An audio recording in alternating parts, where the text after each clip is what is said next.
आप सभी का स्वागत है हमारे YouTube चैनल पर और हम आपके लिए लेकर आते हैं अमेजिंग वीडियोस। जिन्होंने अभी तक चैनल को सब्सक्राइब नहीं करा है वो जल्दी से हमारे चैनल को सब्सक्राइब कर दें और जिन्होंने सब्सक्राइब करके रखा है वो जल्दी से बेल आइकन को प्रेस कर दें ताकि आपको जल्दी से जल्दी हमारी वीडियोस की नोटिफिकेशन मिलती रहे।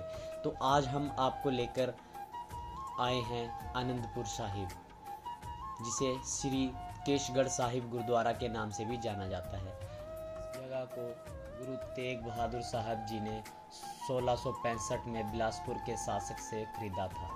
उन्होंने इस जगह को चक नानकी नाम दिया, जो कि गुरु साहिब की माता जी का नाम था, और आनंदपुर साहिब की स्थापना की। धीरे धीरे यह जगह पूरी तरह से समृद्ध हो गई और गुरु गोविंद जी के समय में काफ़ी लोकप्रिय हुई।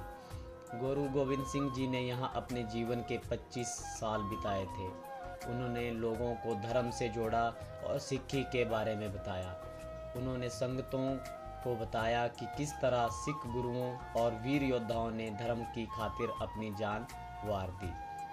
वह हर साल बैसाखी के मौके पर यहाँ विशाल सम्मेलनों का आयोजन करते थे, जिसमें दूर दूर से संगतें आती थी और नतमस्तक होती थी।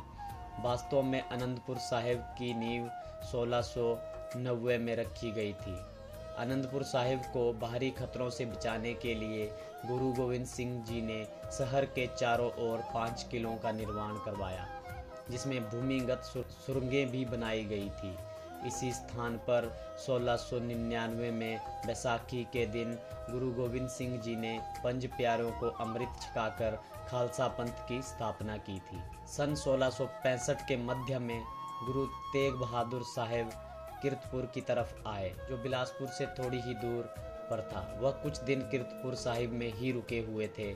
इसी बीच 27 अप्रैल 1665 को खबर मिली कि बिलासपुर के शासक राजा दीपचंद की मौत हो गई। गुरु साहिब को खबर मिली और वह 10 मई को राजा दीपचंद की आखिरी प्रार्थना में बिलासपुर पहुंचे।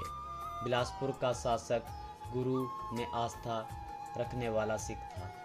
गुरु जी वहाँ 13 मई तक रुके और उसके बाद वहाँ से वापस अपने घर आने की योजना बनाई।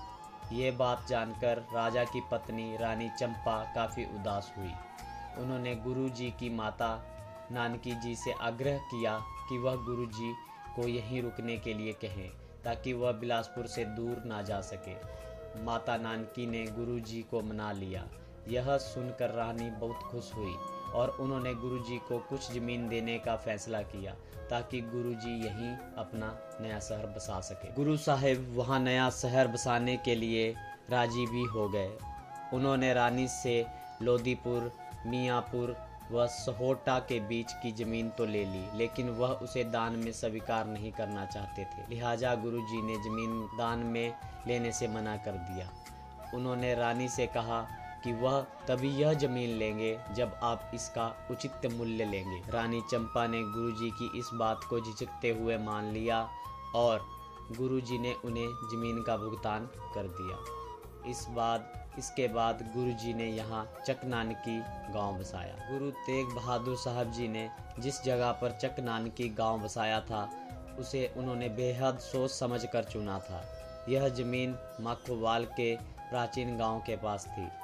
चक नानकी गांव के एक तरफ तेज धारा में बहती सतलुज नदी थी, तो वहीं दूसरी तरफ पहाड़ और जंगल थे, जो कि ध्यान साधना करने के लिए सबसे बेहतर और उपयोगी जगह थी। दूसरा, उस वक्त औरंगजेब दिल्ली के तख्त पर आसीन था। ऐसे में जगह का चुनाव कुछ इस प्रकार से करना था कि दुश्मन वहां किसी प्रकार से पहुंच ही ना पाए। यह ज़मीन दुश्मनों से भी सुरक्षित थी और यहाँ आक्रमण करना इतना आसान नहीं था। इससे पहले 1634 और 1635 में अमृतसर और करतारपुर में मुग़लों के आक्रमण को झेल चुके थे।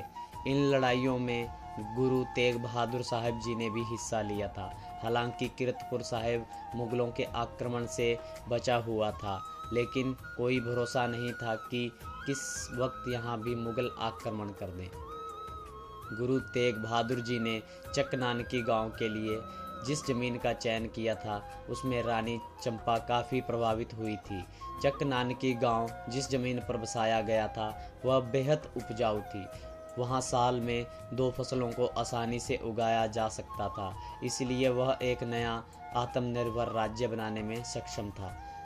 इसमें बिलासपुर के लोग काफ़ी खुश थे क्योंकि यह गांव बिलासपुर और मुगलों के क्षेत्र के बॉर्डर पर बसाया गया था और इस गांव के यहाँ बसने का मतलब था कि अब बिलासपुर के लोगों को पहले से ज़्यादा सुरक्षा मिल जाएगी। गुरुजी ने इस फैसले को रानी चंपा के साथ साथ बिलासपुर में रहने वाले लोगों और अन्य सिखों ने भी खूब सराहा था।